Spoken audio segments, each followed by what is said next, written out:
Hello, everybody. Welcome to Tadaima, Terrace House Podcast, your weekly companion to your favorite show on Netflix. I am Robert Scarpanito, and I am joined here by Daily Wilhelm, Konbanwa, Jack Cepeda. I need an adult. Terrace House is wrecking me. I never thought I'd hear you say those words. And Colin Sparling. The show has broken my spirit.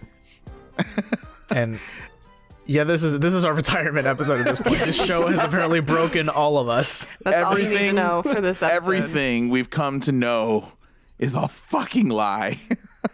And we have to talk about it now. It's the antithesis of like the way I've been describing this show. I'm like, it's not like a reality TV show. It's really chill. There's not a lot of conflict, etc. And then this episode comes in and tells me different.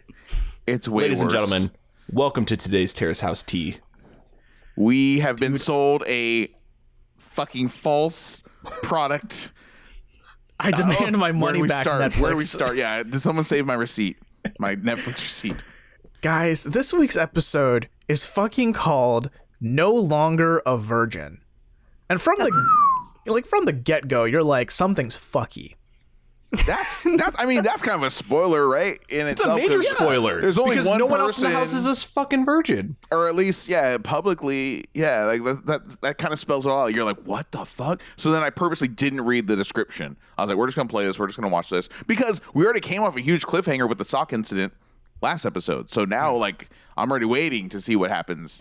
And then they hit me with its title. And I'm like, oh. And spoiler alert, this episode also ends in another damn cliffhanger. And I'm realizing now we're at that point again where every season ends with a fucking huge event that's the worst and is so dramatic, and it always spans multiple episodes, and it leaves you hanging every time. And I never noticed it because before I'd binge the end and watch it all in one sitting, but because of the way we do this show, we can't, and it hurts, and it's sad, and dude, you're benefiting from our pain. There's only 3 episodes left, right? Oh my God. Holy shit, this is coming to a head. I mean, we should start at the start. We shouldn't get too ahead of ourselves, but holy fuck, what an episode. Like, this goes down as one of the biggest events or reveals, or however you want to phrase it, in Terrace House, in show history, I think. Too intense. Very intense. Let's do it. Yes.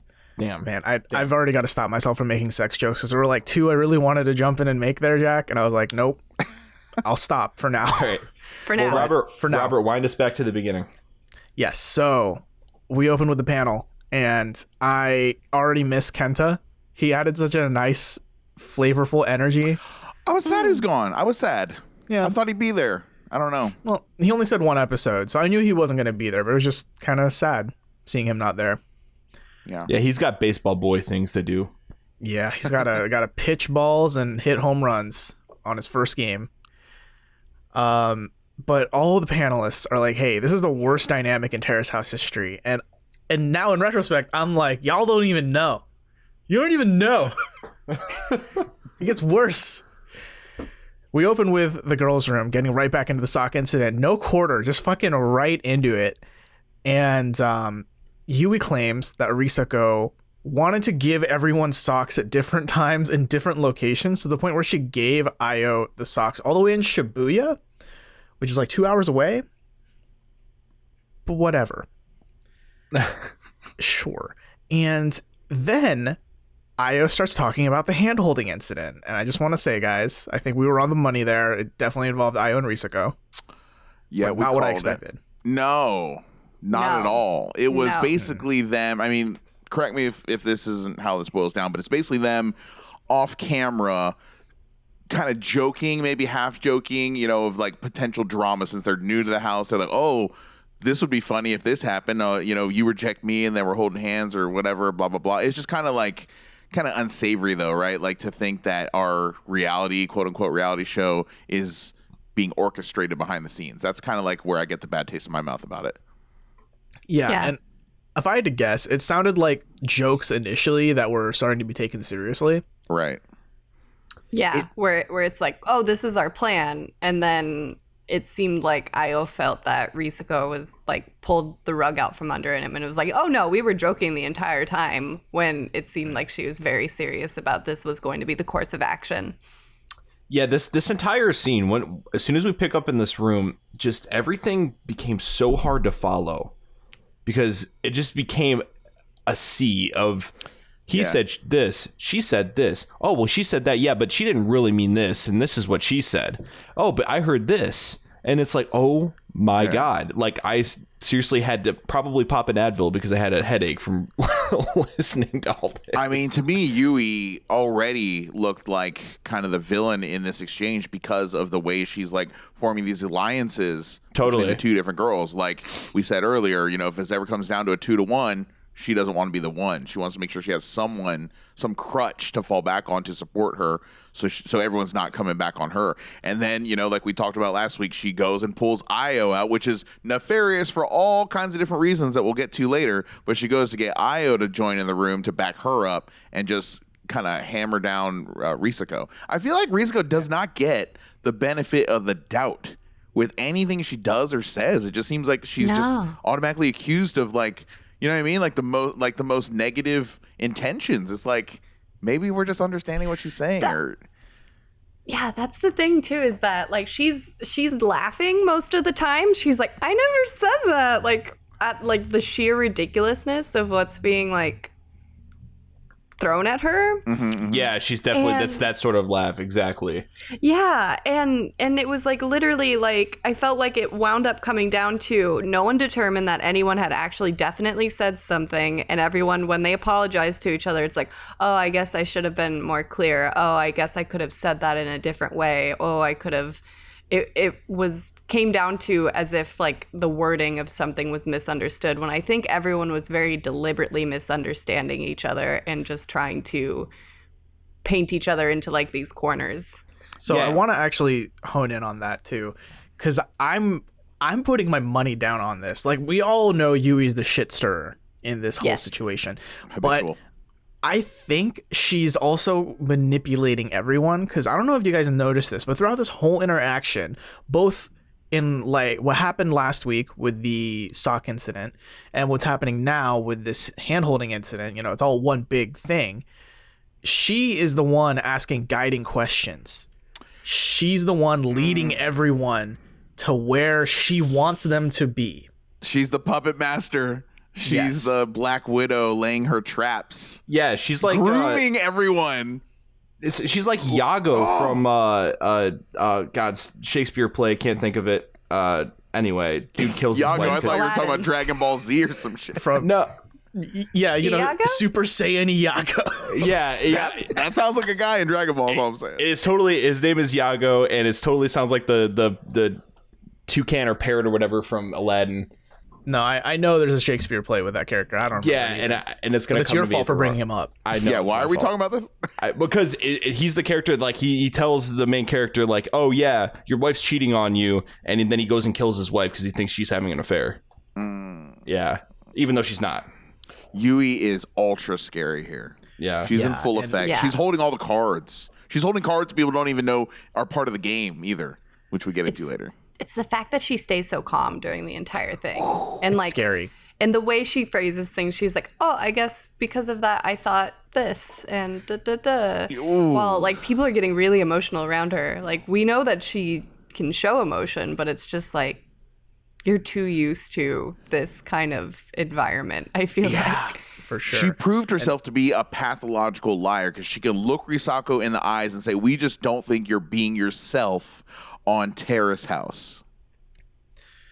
And she also guides this question to Io, asking him more about basically how did you feel when Risako did all these things behind the scenes with you? And Io says, Risako said, that after Io dumped her, well, not dumped, but rejected her, she was afraid she would look, quote, unpopular on Terrace House. And throughout this whole time, I was thinking exactly what Risako inevitably thought toward the later half of this episode. How is this all only Risako's fault? Right.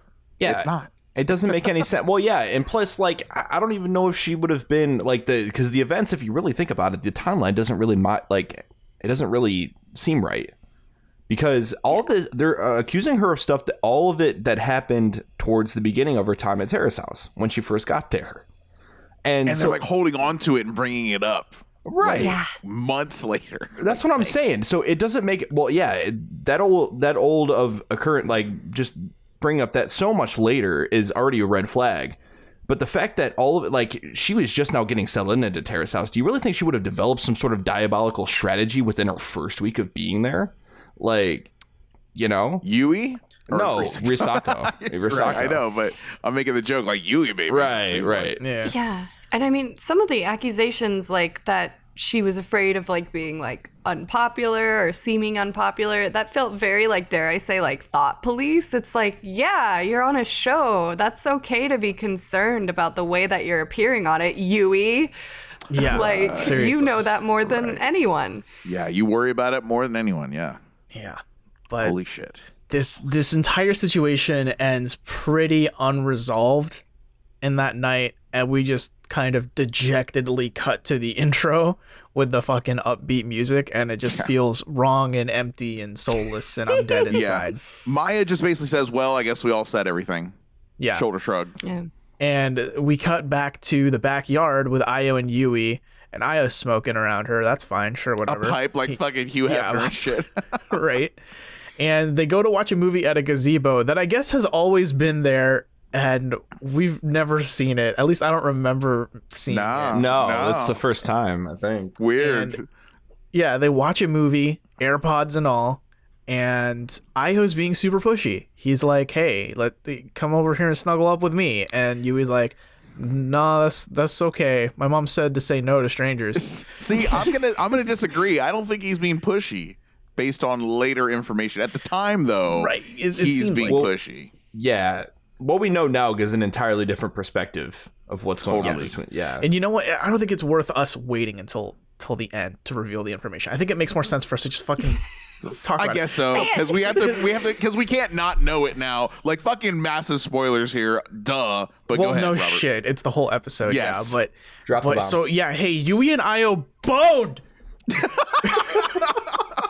Just clip the fucking mic, dude. Yui's a fucking dirty liar. She's What the false. She's a Like- fucking liar. Like, it's fine that she had sex with him. There's Hey, no hey. slut shaming here. No. Hey. It's that, like, it's just the confusion. Why would you lie about that? I think it's because her mom. I don't know what the. I don't why. know. But I mean, we'll have get to into to the that. why. But Like, like, I'm not all gonna. the lies. I don't want to assume, but I'm pretty sure a lot of other people on Terrace House have moms. Yeah, I've seen but, them on the show. right. But here's the thing. Does anyone think, other question, now that we know she's not a virgin, does anyone think she ever was? I'm starting to doubt that now.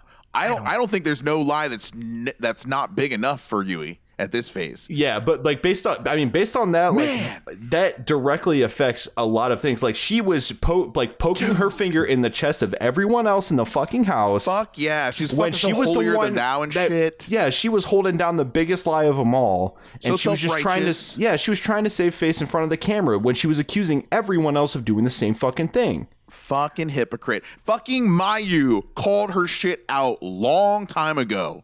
And they had that beef over Instagram, if you remember. Maya's like, oh, what do you mean? You spent the night at this guy's house and this, and you kissed this guy and da-da-da. What do you mean you never been kissed? Da-da-da. Remember that shit?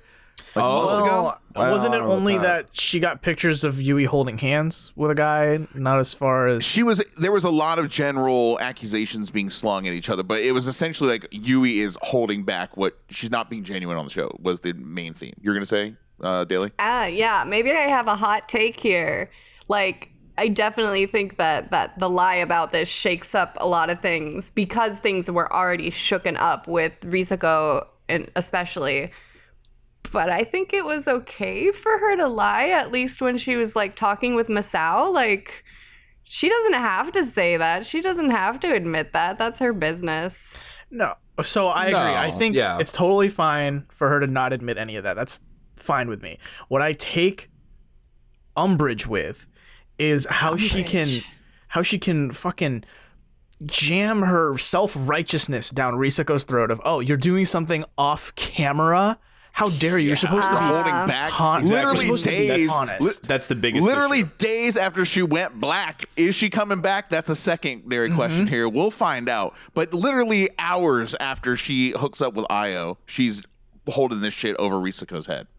And refusing to reveal it on the camera. So to me, it's fine if you don't want to reveal that. I get that. That's totally fine, right? If you want to stay pure and whatever, that's your image. But you can't. You cannot go after someone's neck because they decide, oh, there are some things I don't want to reveal to the camera. When you have something like that not only is hidden, but also contradicts your entire whole persona of I'm the virgin trying to find my first love. I would still be upset in Wada-san's shoes, okay? If she's going to sit there and just lie to me like that, like I just don't feel valued as a friend or anything. Like, why are we playing ping pong? You know what I mean? Like, why are we talking about this? Like, I would just be like, listen, I don't care. I don't know. Maybe he pushed her into that, answering that and pressured her into it. Maybe I need to go back and rewatch. But it's like, listen, you don't have to lie. Let's just talk about something else. I don't want to talk about something if you're just going to lie about it as a friend. Yeah, definitely. It would hurt my feelings. Yeah, I think. I guess. Go ahead, Daly. Yeah. Looking back, it is kind of weird that like she kind of like backed it up with like a whole speech about like, oh, you know, I think that's something like when you're in a relationship and I'm not officially in a relationship yet. It's like just say like, ha ha, I don't like talking about that. Yeah, let's change the subject. Yeah, or her saying to Maya, you know, I consider you and Kaito now in a relationship because you kissed on the couch. Seriously. And like, I want to just make sure we all know Yui told Wada that she hasn't kissed Io yet because she believes that should be saved for a relationship. That's fine. I'm not going to bash anyone for believing in that. You know, if you want to be a neo-Puritan Christian, that's fine with me. But you can't say that and not act on your words and be on reality TV and expect people to be okay with the fact that your actions do not follow and line up with your words. It's pretty hypocritical, especially after like, I mean, I just got like flashbacks to when she was like grilling Sena about like the vomit kiss, etc. And it's like, if you're going to drag that out of other people, then you got to expect someone's going to drag that out of you. And that's what happens at the end of this episode. Yeah, she's had a history of having flack with a lot of people in the house, mainly other girls. And what's the common denominator in every one of these instances? It's her. Right. Yeah. And Risiko, you know, I take her at her word. She said that she never fights with women. She said that with Wada-san when they're slurping the soup. She's like, I never really fight with women. This is the first time I've ever had any kind of major conflict before. And it's like, you know, knowing what we know now of Yui and what she's used to doing, I believe it. And it's really a shame because Yui was like kind of cresting on her redemption arc of some sort and in the show. And she was, you know, finding love and finding romance. And like Yama said, maybe she thought with 2 or 3 weeks left in the show, she's going to, you know, escape all of this. And it wasn't ever going to get brought up. So you got to wonder, like, was Io just not able to like have it on his conscience? Like, I can't carry the secret. Like he went out of his way to tell Risiko. He totally did. I think it definitely is a case of guilty conscience because he's just like, you know what, dude, I can't deal with this shit anymore. Like the girls are at each other's throats and it's like, I'd rather not that they're like, he's beyond the idea of like, you know, because he's basically burning a bridge with Yui, right? That bridge is pretty much burnt after that. Kinda. You wonder, I wonder I cannot wait to find out what happens. I feel like he doesn't think that because again, I'm sorry, Io, but you thought that it was totally okay to be telling Yui the daily booger report, etc. So his judgment I don't want to give him that much credit. Yeah, his judgment is askew. And I think, I don't think he thinks that he's burning the bridge totally. Like, we're breaking up, we're never going to do it again. I think he's just like trying to clear the air. Clear his air. Yeah, between him and Risiko. Right. So with all that off our chests, let's get back to where we were earlier and re-examine everything through that lens that we just fucking expunged. I'm glad we took that detour because I cannot sit here for however long and just not talk about this. Yeah, same. And I think it would just harm our show if we were just like, let's wait to reveal it at the end, even though literally everyone and us know it, you know? We'd just all be shouting at that point. Exactly. So back to the gazebo. Io is being what I initially thought of as pushy. But looking at it now, maybe it was just him being like come on, we've boned already. Like, can't we snuggle? He has different expectations now. There was sex. So it's not like a big ask, I think, to maybe big spoon, little spoon on the gazebo. Like, it doesn't seem like that big an ask. Yeah, with blankets and stuff. So, but she was trying to manage the charade, right? She was trying to, like, no, the cameras are on. We have to pretend like we don't like each other. Or more specifically, I don't like you, and you're chasing me. That's the narrative I'm comfortable with. And we're going to maintain that lie. It's fucking scary. Yeah, and this gazebo scene is the beginning of a narrative I want to point out called Ayo's redemption arc. So he asks Yui, hey, has Risuko talked to you since that night? And Yui says, no, we haven't spoken. And I think this implants the seed of Ayo feeling really bad about what he did to Risuko. They all did. Exactly. And we cut to the girls' room with all the girls in the room. And Risuko enters, and the energy Tadaima. is so bad. And then Yui goes, are you okay? Are you okay? And then Maya's like, why'd you ask her that? Of course she's not fucking okay. No, not even a little bit okay. Yeah. This is where I really empathize with Risuko talking about, like, someone much younger than her is being so, like, it does feel condescending. Mm-hmm. Absolutely. Yeah, it just Yui makes you want to wring asked it- someone's neck. Yeah, Yui asked that, like, a 6-year-old who just fell off her bike yesterday walked into the room. It's like, are you okay? Oh. It's like, can you not? Can you not? Are you okay? So Risuko is like, okay, I'm just going to go take a bath. I can't. I just don't want to deal with this. And she opens the door, and Ayo's it was like right there. Fucking Fucking you know he was out there listening for like 15 minutes before. It was really weird. It was felt right kind there. of, it felt like he was just off to the side, like on a stage in the play, but then like the whole audience could see him. Yeah. But he comes in and he's like, there's something I have to tell you all. And he makes it sound like a big deal, but then he's just like, yeah, sorry about the way we ganged up on you, Risuko. Bye. I'm leaving now. Yeah, they dog piled on her. He leaves, and she's like, well, I'm going to fucking definitely take a bath now. Yeah. Well, wash this filth off. She takes the bath. She looks really just pissed. Dejected. I want to say it's like angry sad. Oh, 100%. Yeah. Yeah. She just Yeah, had she that. definitely just the wants to 1,000 cry all miles the time. Yeah, she had the 1,000-mile stare going on, and she knew she was in the shit, and she was just trying to relax for a second. Yeah. And I think the overall theme is that it was undeserved, I think. I don't think the punishment necessarily fit whatever crime was perceived. for sure. No. Perceived crime, exactly. There's no crime here, I don't think. No. Exactly. And it's worse because now literally half the house is against you. Just because of one little argument about that originated with socks. Let us not forget. I just love during that whole like exchange where they're having the sock incident conversation. Like Wada is right; he's recording, so he's out of the house. What the fuck's Kaido doing this whole time?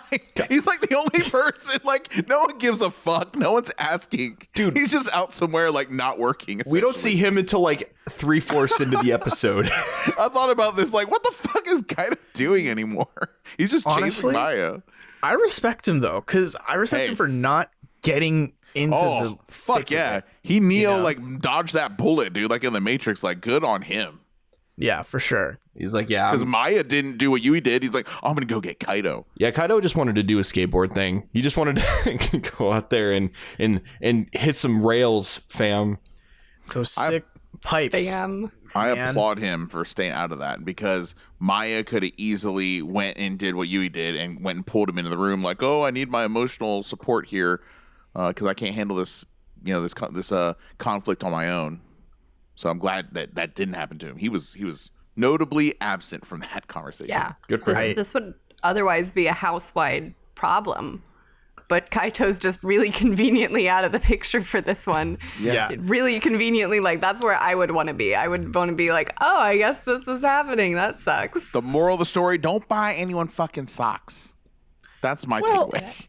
Just send me socks. I'll take socks. I will have no umbrage with whatever socks. Make sure they're minions. I almost said munions. Make sure they're minions. socks. TM. I think there was a great variety of socks. There were Spider-Man socks. There were Hello Kitty socks. Yeah. There were Minion socks. Robert, did you lose a bet that you have to say fucking umbrage 10 times in one episode, or what's going on? Yes, I did. It's a good word. It's a great word because there's a lot that I fucking hate in this episode. Guys, so I would that you take umbrage with. I would just like to, without trying to be, oh gosh, I hope this isn't too spoilery, but the similarities between this and the big incident that happens towards the end of Aloha State, there's a lot of similarities, but I think the biggest omission, Aloha State. There was a big, there's a lot more that happened. Was it Aloha State or Boys and Girls in the City? No, dude. Boys and Girls You're in the talking City. Boys and Girls City. City. I was getting mixed up for some reason. And this is finally you're bringing this up because it's got to come up some phase here, right? And this is going to be boys and girls in the skitty. The skitty. I can't talk. I love that Pokemon. In the Pokemon cities, skitty. Somewhat spoilery here if you haven't watched that yet, but we will go back and do episode by episode spoilers of that at some point in the future. But anyways, we need to bring it up because it is germane as fuck to this conversation. Right, exactly. And Riko Nagai and Hayato Terashima had an off-screen love affair, essentially, and they pretended they didn't like each other on camera. They were hiding it mainly because Riko-san's career as an idol, and so they were worried it would negatively affect her career, as a lot of Asian pop idols are worried about it if she's perceived to not be available. It's going to directly affect her success in her career, and so they tried to hide it. They also had a pretty big age difference, 10 years. So, exactly. Ooh. Yeah, and actually, Jack, you actually summed it up pretty well. Thank you. And the biggest difference, I think, between that and this is that, well, first of all, this is a little bit more serious because they've had full-blown sex in the situation at Open Your Doors. Full-blown sex. Yeah, not half-blown. Oh, no. Not half-blown. Quarter-blown sex. Yeah. Oh, shit. Thanks. Yeah. They made it to they made it to home fucking base in Opening New Doors. Oh, Grand Slam. And whereas in the other one, I don't believe they did, if I recall correctly. And also, but the biggest difference is that it was Io that actually just came forward, one of the people involved in the whole thing that actually came forward and talked about it. Whereas in the other incident, the other housemates sat the whole house down and was like, listen, we know this is going on between the two of you. Cut the shit. They got that called out, Because weren't they going on dates with other people too? They were just really trying to fake it. Yeah. Really bad. It was just really bad. But I think this whole Io and Yui thing takes it to a whole new level because of the amount of lying and conniving from Yui in our situation. Yui is Darth Vader. She's a psychopath. She's a pathological liar. She can look you right in the eyes and lie to you. And it's fucking scary. And she warned us all, man. Day one, Yui said, I've got a dark side. We'll find out.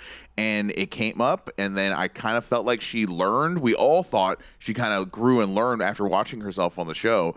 Turns out old habits die hard because I don't know that she gets along truly as being a real friend with any of the females that have lived at Terrace House with you. I don't know. I can't see that. Yeah, I've never seen a worse dynamic, as the host said. Aya, maybe. She got along with okay. Yeah. That was when she was trying to behave, it seems like. I don't know.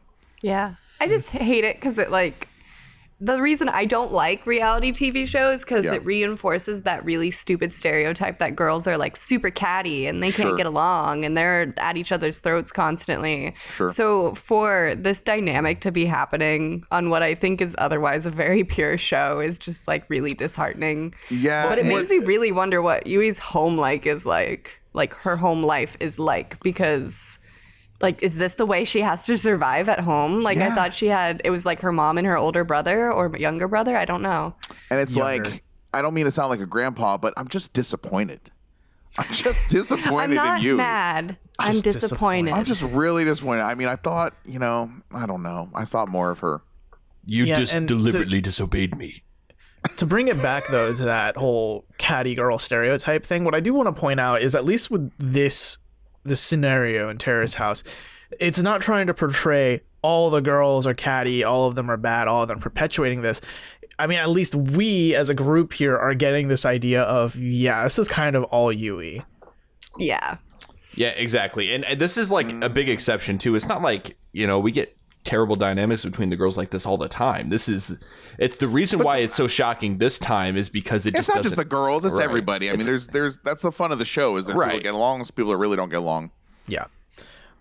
So let's get back into where we were in the episode. Holy fuck, guys. There is stuff worth talking about aside from Yui in this episode. There is really good stuff here, but there's a lot of good stuff too. Yeah, so there's a scene in the living room where Io and Yui are. This is so weird. Okay, so Io's laying on the couch sideways and his phone is propped up on the table, and then Yui's on the ground in front of him, like they would be spooning if the elevation between the couch and the floor wasn't different. It's so weird to me. She's got to keep it fucking Tetris bang. Yeah, she's got to keep it missed Tetris bang. Keep the lie alive is what Yui's trying to do here.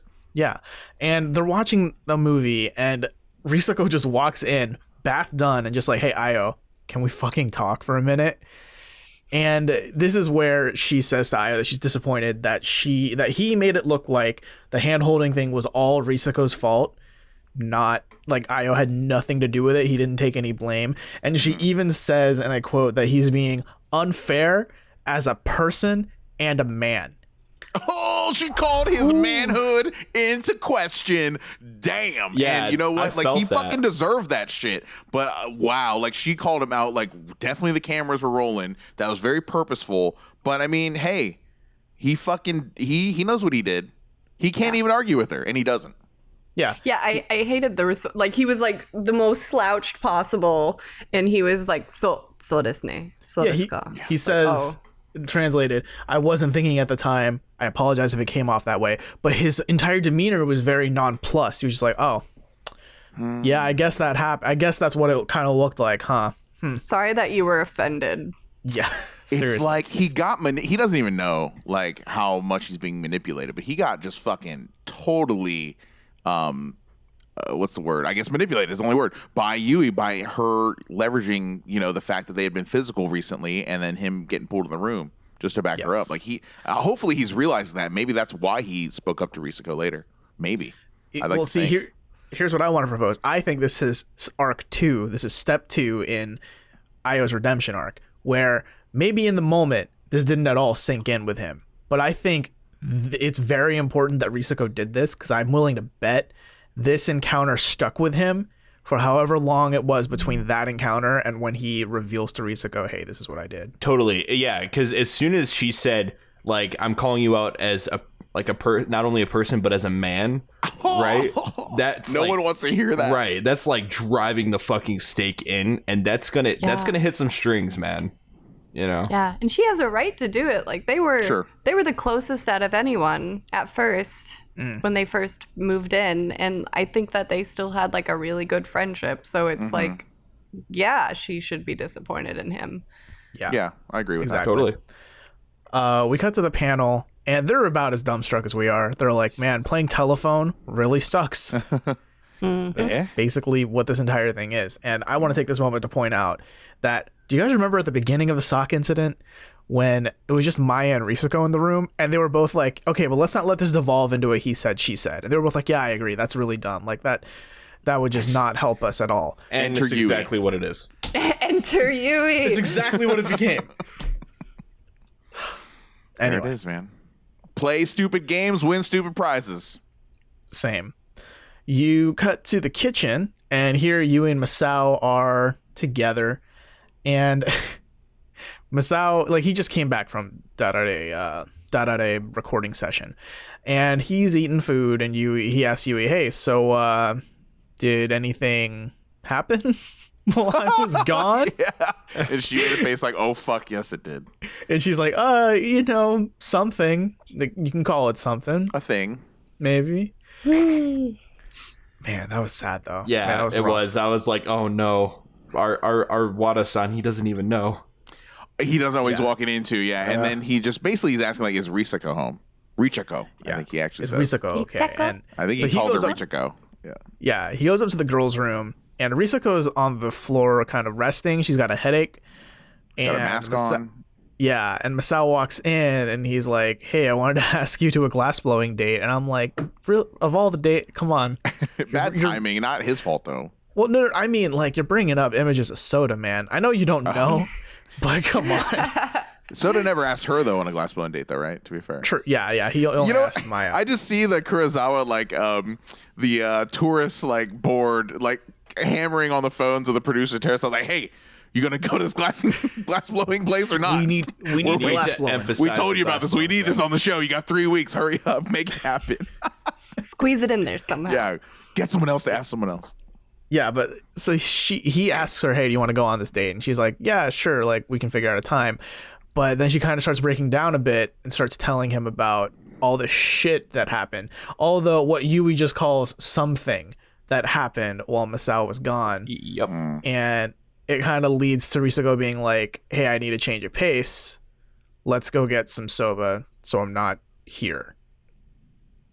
Seriously. In this room. She needs to get out of the I fucking could house. see the panic in Masao's eyes as he's sitting there okay, yeah, schedule. And then suddenly she's like, I can't stop crying. Just the tears coming. And he's like, what do I do in this situation? But I think what he did was good.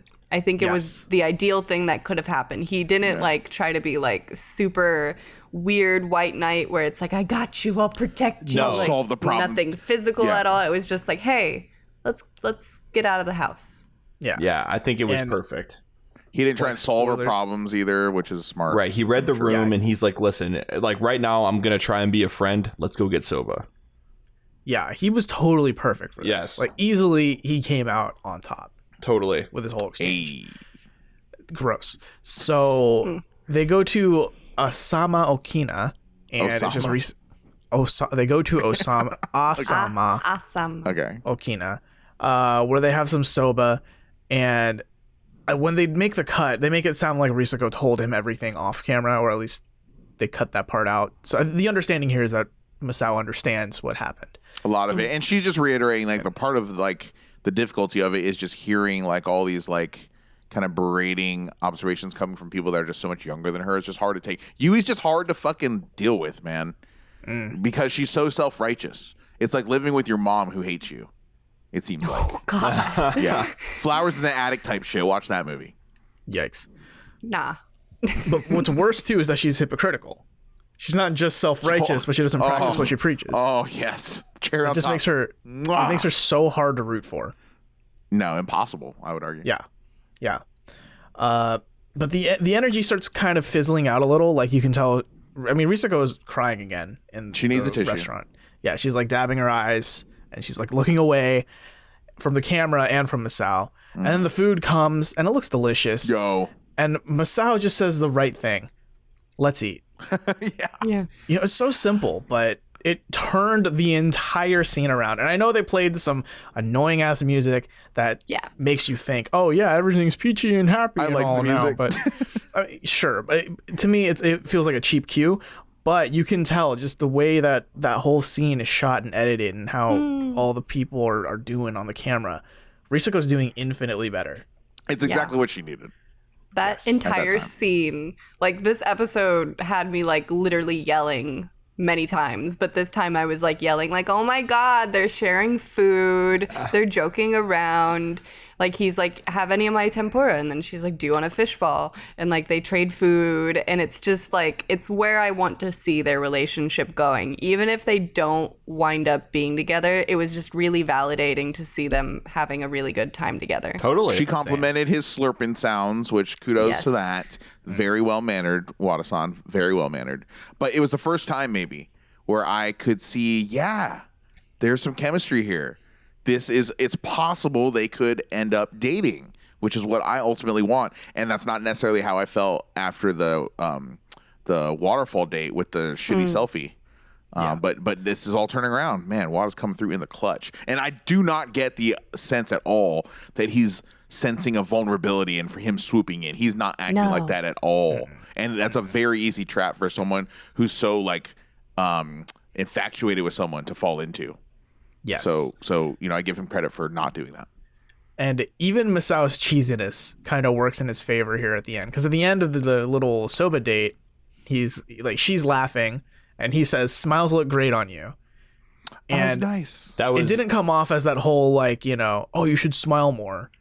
You know, that whole fucking male gaze thing. Oh God! Hey, give me a smile, honey, or whatever. And it's like, no, it's just like I'm happy to see that you're happy again. That was like, literally in Captain Marvel. That was literally a line someone said to Captain Marvel in the movie. Spoilers. Rough. Yeah, I haven't seen the movie yet. Okay. Enjoy that. But yeah, no, it's nice to see Masao doing the right thing here instead of, because like Jack said, it's very easy. It could have been very easy for him to white knight, to fall for his own affections, to do everything wrong, and to make Risako feel worse and or used.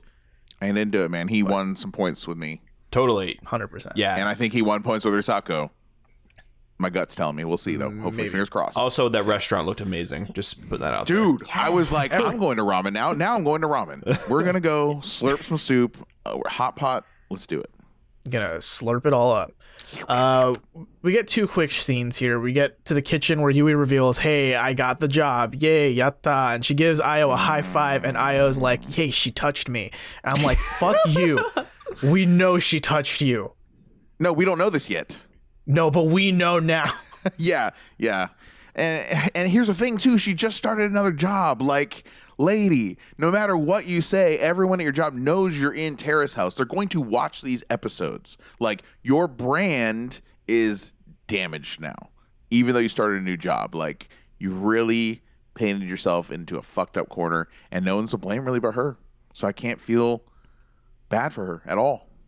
In that moment, though, I was really happy for her in that moment. Like, I know I'm at this moment in time, I was kind of miffed at her for, you know, being a habitual shitster, but this has been like one of her main, I guess, like conflicts in like her quote unquote character arc. Mm-hmm. So I was like, yay, she got a job.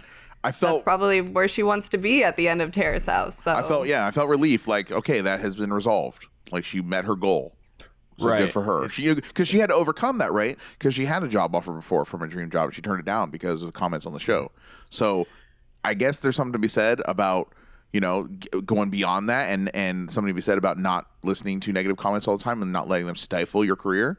So that's the good to take out of it. But the bad now is the consequence of her really not changing, at least changing on a surface level, but really deep down inside, she hasn't made the proper decisions, I guess, to kind of grow as a person. So where's this new job at now? Did she say? I don't remember. No. She just said, I got a job. Okay. So cool. Yeah, I would not say it on the show either if I was her. Unlike a guy who I know who works at a brewery in Seattle that talks about every 5 minutes. Hey. Got him. Nice. We also know where Io works now. Yes, he picked up a job at Fit Avenue, which still an awful name, IMO, but whatever. Good for him. He got the job. He is now shadowing people there, shadowing the coaches, so he can learn to be the coach one day himself. He now washes the towels and writes down how many times you do a push-up. Yep. There we go. But the cleaning thing, to be fair, so that's like a Japanese thing in general. It's all about like you clean your space. You know, no janitor. And you got to work your way up too, because I remember Yuta, I think when he started the restaurant with Taka, they're like, all right, you're gonna start on the dishes, but you're gonna move up, but like, you got to start at the ground floor. It seems like a Japanese kind of culture thing, right? And then we cut to the kitchen. And so here's a scene that when I first watched it, I was like, oh, that's kind of adorable. And then now looking back on it, I'm like, this is gross. So almost everyone's at the table. And Masao asks Yui, hey, where's Io? Shouldn't he be back by now? Like, when will he be back?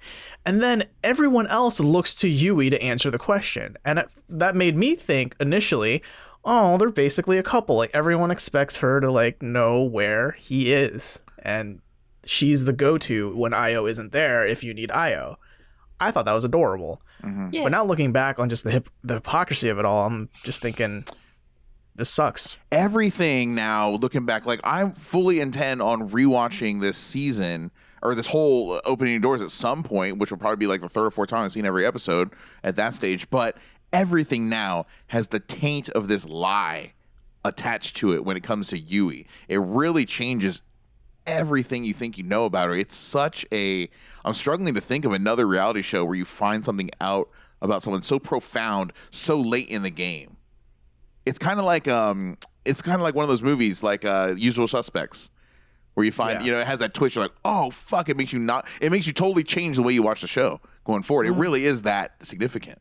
Yeah, exactly. Yeah, it's like a Fight Club or something. Yeah, it's an ending like that. Yeah, man, I cannot wait to watch the other 3, please. I need to know.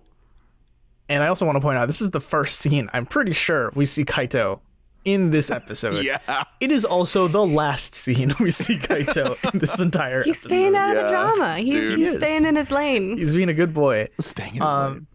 And again, like every time I do see him on an episode, he steals the show to me. Like he's my favorite at this point. He was super funny in the one scene he was in this episode. It's hilarious. Exactly. So right now it's just Masao and Risako is tired as balls. Like she had a rough day. She's had a rough couple of days, honestly. She's not okay. She's not okay. No, definitely not okay. And Masao's, trying to be like, hey, you want to maybe like chill out tonight, watch a movie, nothing, no pressure. And she's saying maybe tomorrow. Yeah, I'm a little tired for now. And while this exchange is happening, Maya and Kaito are slowly kind of ducking behind the They go island behind the counter. bar, yeah. Actually, Kaito's standing there, and then Maya like comes up and just like darts underneath the bar, and then he kind of goes down slowly, and it's just really funny. They both duck down. I'm pretty sure he like grabs a bag of chips first before he slowly goes down. Priorities. And it's not like he's going down there to make out with Maya. Like that's not what it is. It's like they want to like spy on Masao, right? Like his courtship of Risako. They want to spy on how it smiles goes. on their faces, Yes. like they're just watching them, like slowly sinking out of frame. It's some like grade school It's so stuff. high That's school. hilarious. It's Yeah, hilarious. it so is. Yep. Totally. And then when Masao and Risako are done, they pop back up like, oh, is it over? Yeah. And they're like, we don't need a lot of line, words.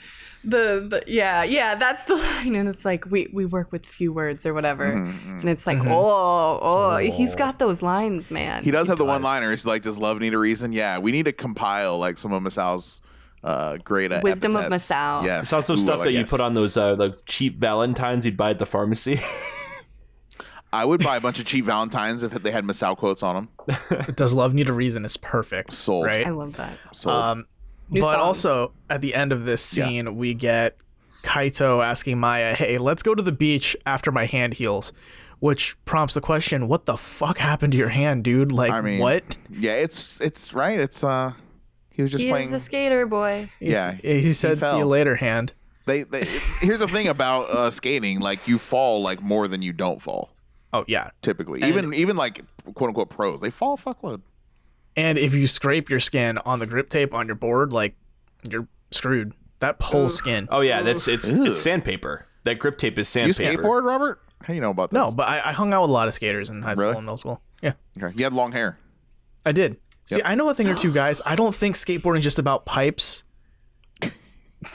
You mean? It's not about pipes and hula hoops and bowling balls. Oh, I thought you could like skate stuff and then fire would come out of it, and then like, oh wait, that's Tony Hawk. Same. Tony Hawk's. No, Tony let's Hawk's like some more pro video game Anyway. skateboarding jokes. No. Y'all remember Rocket Power? Yeah. Y'all know Rocket Power. Let's see. The next day, Masao and Yui play ping pong, and this is where we've already talked about most of this Well, earlier. yeah, a today, little bit, but I let's set mean, it up. I love how sweaty Masao gets. Oh, we want to sweat it up. Okay. Go ahead. Yeah. Well, so they're playing ping pong. Masao gets sweaty, like Jack said. You just want to jump in and say Well, your piece. he just fucking like, I just love how sweaty he gets. I mean, he's really trying to beat that Yui ass at ping pong. He's not there. He's there for He has fucking his keeps. own paddle. Yeah, he's got does. that. Yeah, fucking does red not flag number one. I fuck brought my own around. paddle. Red flag Yeah. number one. Yeah, and then he's like trying to fucking smash, and not in that way, but he's trying to like smash in ping pong, like he wants to like destroy her. You know what I mean? Like Before- he's This is not a holding very up. sexually charged description of the events, Jack. It is. I believe was about to say, it's called spiking the Talking ball. about ping pong. but he would say smash. That's You it's would. called smashing in ping pong. It's not called fucking spiking. That's volleyball. So, oh, go ahead, Daly. Before we found out what was going to be revealed after they have their fill of ping pong playing and need to sit down and take a breather, Yui is always so excited to hang out with Masao, and I think it's adorable. Like, she calls him Masao-kun, and they get along really well. And I don't think that there's anything like romantic undercurrent behind that. I feel like they're just really on the same wavelength, and she thinks he's really funny. And then everything was ruined abruptly. Yeah, I think though. I think that Masao is, he's busy with Risako, and I think that he's respecting what Yui and Io have. But I think, he did express like he was already attracted to Yui right away. Just he knew the door wasn't really open there. And she said, "Oh, are you the kind of fat guy that's fast too? Because I'm the kind of fat person that is slow. So you have to go slow with me." And that was a choice quote. Thanks, Yui, for that. My brain went to a dark place in the past maybe 5 minutes Ooh. that I need to share with all of you guys. Oh, now. no. Please do. How can it get any darker than this show? I want to present 2 facts that we all know, and just let you guys connect the dots. Masao is a masochist. Masao owns a paddle. Oh, God. For ping pong purposes, man. Bye, everyone. Yeah, I'm checking out now. I'm signing off this episode. Thanks for listening. This has been, we talk about fetishes way too much on this podcast. Not enough. I would argue not enough. They're not really. I mean, Colin has left the chat. There's an undercurrent of fetish talk on the show, but you bring up good points, Robert. But I just think that if he really wants to get spanked, he'd have one of those bigger paddles with like the holes drilled into him. I don't think he would use his ping pong paddle, but do tell. What do I know? I mean, Where do I purchase well, one of these? Here's the thing. I would say that he is using his ping pong paddle maybe for sexual reasons. If he wasn't so damn good at ping pong. Sexual reasons. The dude is fucking insanely good at ping pong. Like, he looks like a pro. Yeah, he's very good. He would fuck me up at ping pong, yeah. True. Yeah. I just wanted to get that energy out into the world. You're sitting on there like, oh, I can't wait. We're going to fucking talk about I just thought of it. Thanks for like dragging us into that darkness. It's going to come to me in the middle of the night and I'm just going to be like, what if he does use it for that? Because I forgot that was his own paddle. I thought that they rented it out. And then Jack, you said that he owns a paddle. And I was like, oh, fuck. I think for the record, someone else said it and I agreed, but okay, we'll go there. Fair. I said it. But there you go. Yeah, Daly did. But let's get to the drama of the actual for real on-screen drama and not my mind game drama. Hi. Yui asks Masao, hey, how's it going with Risako? And Masao says, hey, after our little soba date the other day, I feel like I've fully broken the ice. Like, we're fully comfortable with each other. And that's really cool for him to feel that way. Because especially in the waterfall date, at least I got the sense that he believed he was out of her league. And when you believe that, you act a certain way. Yeah. In a date. Yeah, exactly. Because you put that other person like on a pedestal. Yeah. You know, so it makes you people is people. You change your behavior, but treat people like people. Same. So it's nice to see that now he's thinking of her as an equal, rather than this goddess with a beautiful voice and a beautiful face. The chick from the box in my house with the fucking ab fucking stretcher. Yeah, never forget. He bought that. Yes, he did. He made that purchase. That was a conscious decision. He's like, I'm going to marry that girl one day. At Target where he buys this. Like, see this? I'm going to marry this chick. And then we cut to the beginning of the shit where Masao asks, hey, so how about you and Io, Yui? How far have you guys gone? She can with so few words, she can shut this down or make light of it. But she chooses to get all self-righteous, all like, well, I don't kiss until it's a relationship. I don't think it's right, this is my belief and this is my anchor and this is where I'm planting my flag and I don't do any of this stuff. And you guys can do whatever you want, but I'm above this is my major takeaway from it in so many words. Yeah, looking back at it now, the way she said that, up until the next scene, I was thinking, yeah, that's very on brand for Yui, isn't it? Yeah. And then the next scene happens where Risako's in the kitchen cleaning some dishes, doing some of her chores. Seems late at night. Yeah, and then Io walks in. He looks exasperated. He looks like he's preparing himself for the worst experience of his life. And the guilt is who tearing knows? him up. This might be it. And he tells Risako, hey, so the other night, I went out drinking with Yui. We got pretty drunk. So we stayed at my parents' place. Scandalous. And there, we kissed and did some more stuff. And then Risako was like, so has Yui graduated now?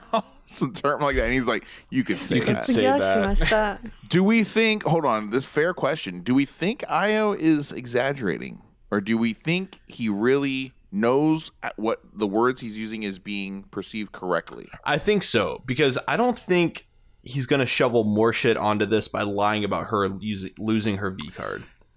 not lying, but like he didn't say it that way, right? It was very coded language. So that's all I'm saying. Like, do you think they understand that, okay, there was sex. Like, she's not a virgin. Well, she at the very least did more than kissing, which she later denies that she did.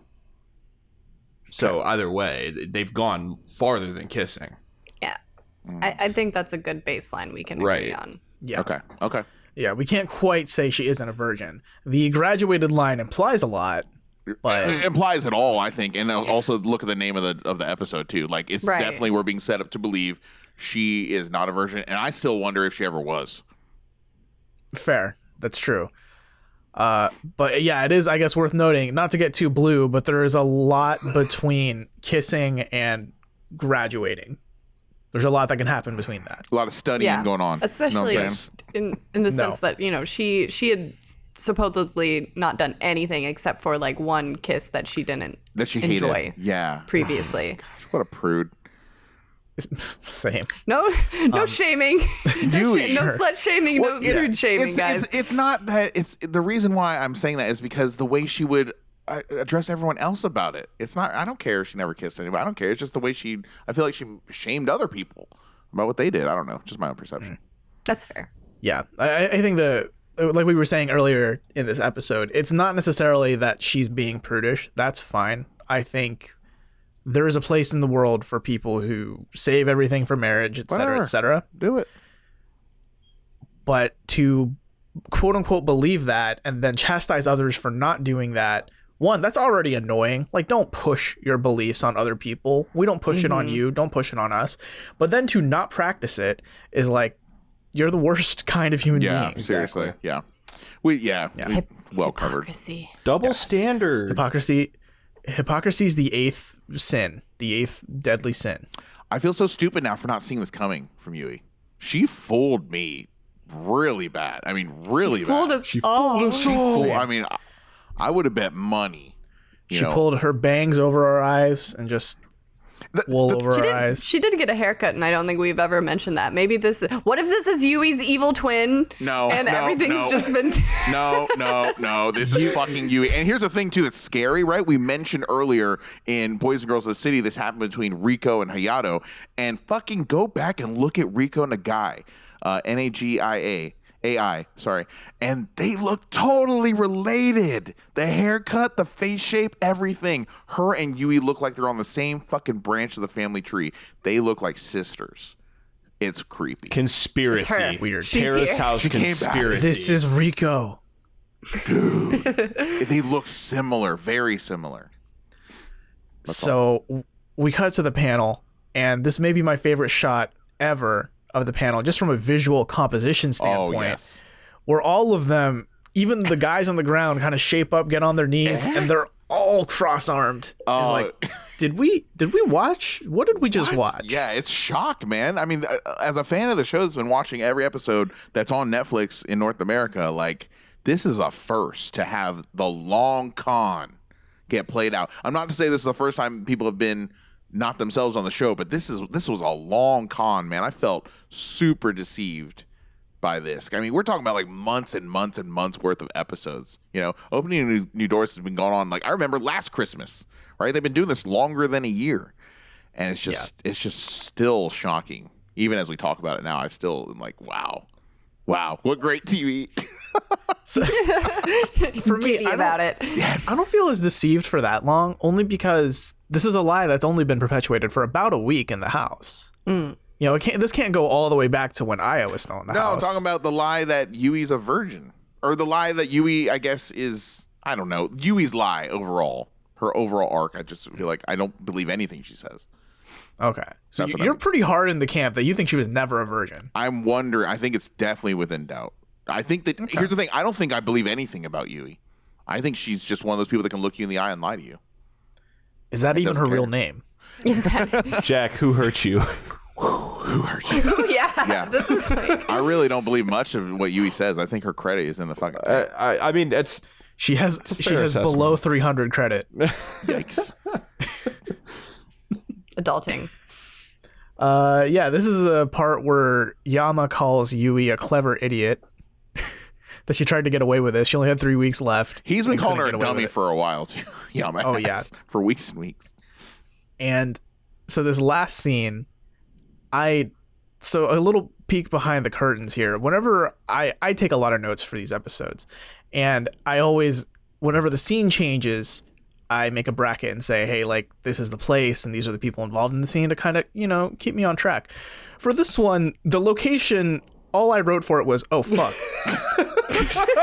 because Risako, like, we didn't really talk about this. We kind of brushed by this. But when she's talking with Io, she said, so when did this happen? Timing is key here.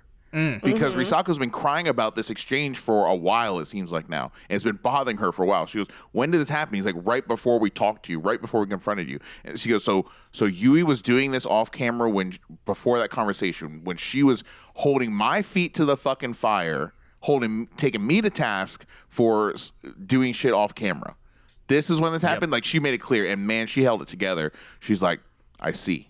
Yeah. And then that fucking camera angle of Risako going up the stairs, that low angle, dude. It was like something out of a horror movie. She's gonna have a fucking knife in her hand, dude. Like, it's something out of a horror movie. She's coming for her burning fucking Christmas, I think Yama called it. Burning Christmas. Like I love it.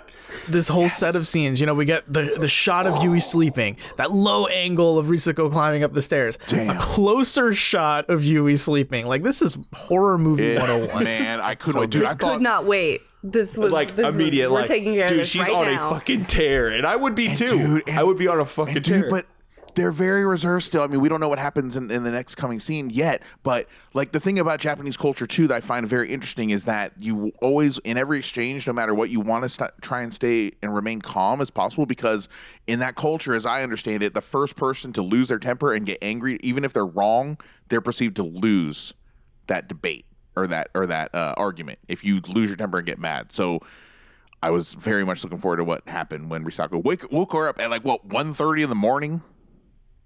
I don't remember. It was definitely early. It was night. Yeah, it was late in the morning. Yeah. And she wakes Yui up, says, hey, Yui, there's something I want to ask you. How far have you gone with Io? And Yui's a little nappy. she's like, now? Just holding hands.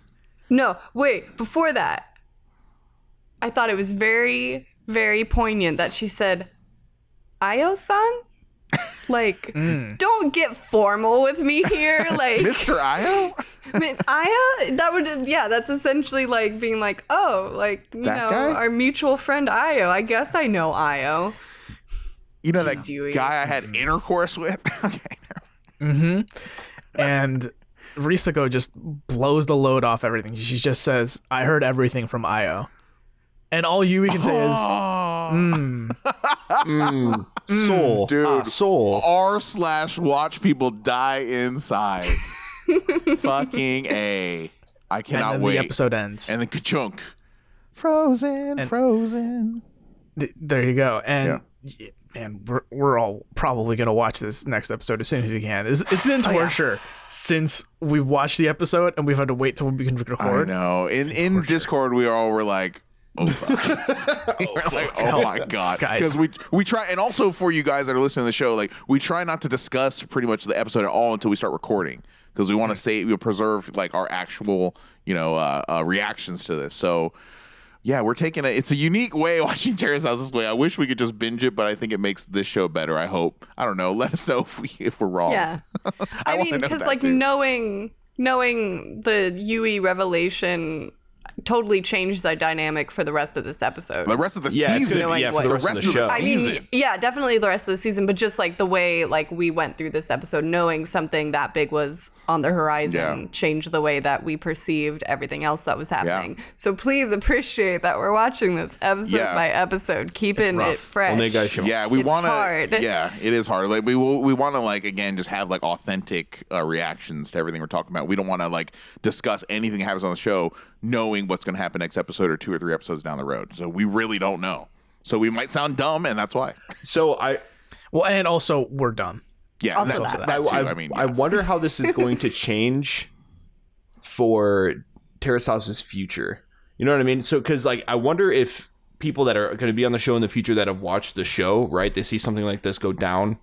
I wonder if we're just going to get way more upfrontness, if we're gonna get another predicament like this where someone's hiding something and they try to hide shit from the camera. Well, because the lesson to learn here is you cannot hide shit from the camera. It's gonna come out eventually. You know what I mean? If it's something this major. Yeah. I want to know. I can't wait to see Yui and Io talk. I wonder why he couldn't just keep it under his hat for 2 or 3 more weeks. I want to hear that conversation. Is this going to be a knockdown, drag-out confrontation that happens with the whole show in the kitchen? Like, is this going to be behind closed doors, one-on-one? Is it a combination of all of it? I'm, like, fascinated. I can't wait to see what's going to happen. But it's kind of a problem with the show for me that all the good shit happens off camera. It's not what you're used to when you're talking about Western reality, right? Like, it's mainly they save all that bullshit for the camera specifically. I guess in a way, I think it's better that way simultaneously, because then you get it's more complicated because you get it from their perspective versus being able to make a judgment yourself, and then that's kind of the end of the conversation, because otherwise we would be like, well, we saw what happened, we know what really happened here, whereas right now we have to speculate like who's lying, who's manipulating the truth. And this feels like it feels like a game of Secret Hitler or other social deduction games like that. I was just gonna say, like, in a way, it's less of a Terrace House is less of a reality show and more almost of like a dating game show in the way people are playing the field and manipulating information. So I don't know. Could we argue Terrace House is a detective thriller? And you're the detectives. I mean, I do a lot of chin stroking when I'm watching the show. That's for sure. I mean, we certainly perceive it. I mean, we make it into one if it isn't already. For real, though. We look for clues. We examine the evidence. Right. We might as well just start brushing for fingerprints. This was a bombshell ass of an episode. One, the likes of which I don't know we've ever seen in show history so far on Netflix North America. Here's what's wild to me is that there are 3 weeks left. Yeah. I'm willing to bet something else really big is gonna happen. Like there's no like this to me feels like episode 48. So, like this is the second to last episode is what it should feel like. This is a bombshell. This is gonna destroy the house. This is 3 more like this, and also if anyone leaves at this phase, they're not gonna bring someone in. They're just gonna have an empty slot. They can't do that with 3 weeks left. So it's like let's do a little. I mean, I think this is really an inflection point on the whole series opening new doors. So I think this is an appropriate point to maybe throw out a couple like predictions of what might happen for the remainder of the series. So I'll go first. Oh shit. Me, but do we really need to predict anything? There's only 3 I kind of just want to know. I just kind of want to know what you guys think is going to happen after something this big. I kind of want to know what you guys think. So I think that this could lead up to, if it really boils over, right? It just depends on what happens next. But if this really boils over and the girls fucking hate each other, because if I was Risako, I'd fucking hate Yui for this shit. And I'd pull out all her fucking dirty laundry. And it would be ugly. I'd be vindictive, I think, if I was in Risako's shoes. So I actually think someone might leave the house early. I think it could happen. Maybe 2 people, if it's one person that's a part of a couple. I think that Masao is going to continue to pursue Risako, and I hope that goes well. I don't think Kaido and Yui are going to really make it. They're going to be friends, but I think the long distance is going to be too much of a hurdle for them to get over. But I think that Yui might leave early. I mean, honestly, really? If it goes bad, it could go well too. I don't see a positive outlet here based on the last 2 weeks episodes. So I think Yui could leave, and maybe Io would leave as a result. And I'm just saying maybe 1 week early or something like that. They just won't be there living in the house during the last episode, or they might be the first to leave on the last episode. I wouldn't put down the possibility, like, if the house becomes, toxic enough place, especially since Yui is basically at the heart of this matter, and they're that close to the end, and Yui just lives down the street anyway. Right, and that's what I'm saying. Like I don't think, if I'm Yui and I get called out on all my shit, I don't want to fucking live there for another 2 weeks, dude. I'm taking off, But in my understanding of Yui's character, I feel like of everything that's happened, like leaving for her would be the equivalent of admitting that she's wrong. So I feel like her pride would prevent her from doing that. I feel like Rizako might, do what Yui did to her and like gather everyone in the girls' room, and it's like, hey, we can't trust you. Why are you lying to us? You lied about this, etc. But then Yui's going to be like, try to play the innocent card as much as she can. She'll cry. There's going to be a lot of crying going on. I don't. Yeah, No, Yui does cry. She's a crier. Yeah. I'm willing to bet Yui is gonna fight tooth and nail. She doesn't come off as someone that likes losing. If anything, she will do whatever it takes to win. Mm-hmm. I mean, for one, she's a manipulator, and we've called her Type A before. Talking about Yui. Yes, that's all those are all characteristics of someone who doesn't like to lose. So I'm willing to bet, guys, this is coming full circle.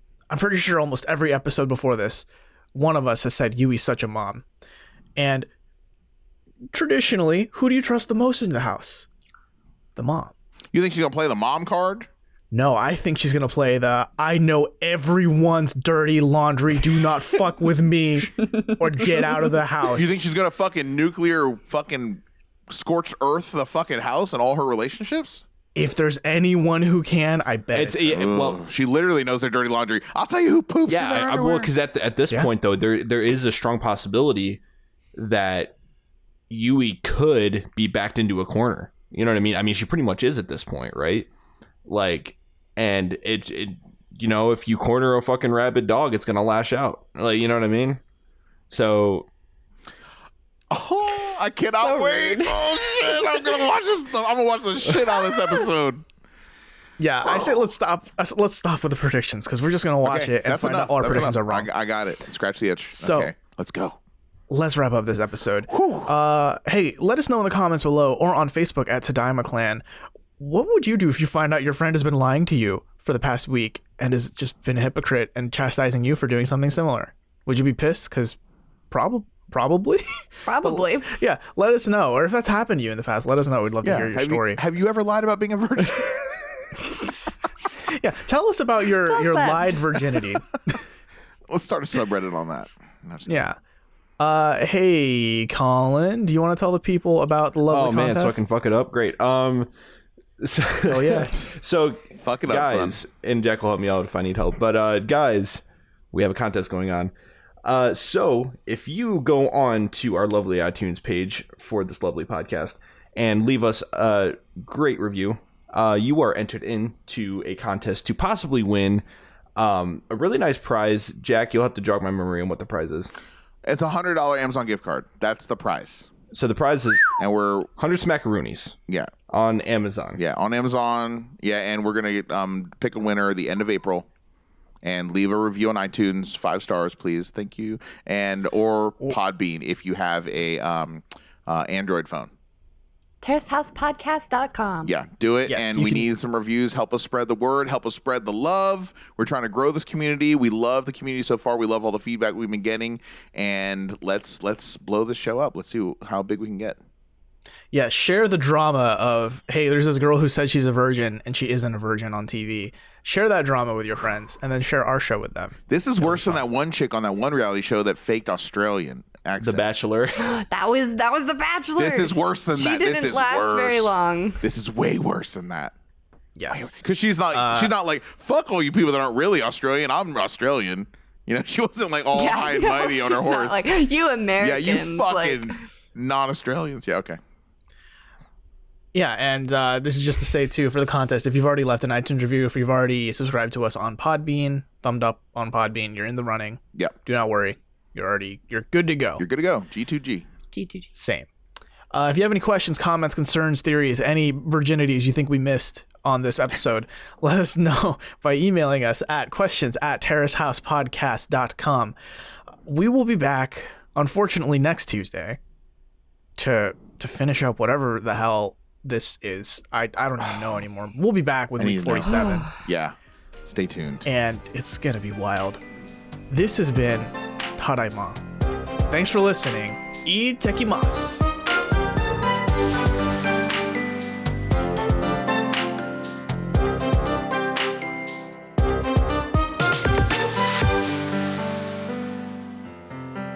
You can email us at questions@terracehousepodcast.com, follow us on Instagram at Tadaimagram, on Twitter at TadaimaPod, and check us out on Facebook and YouTube at Tadaima, a Terrace House podcast.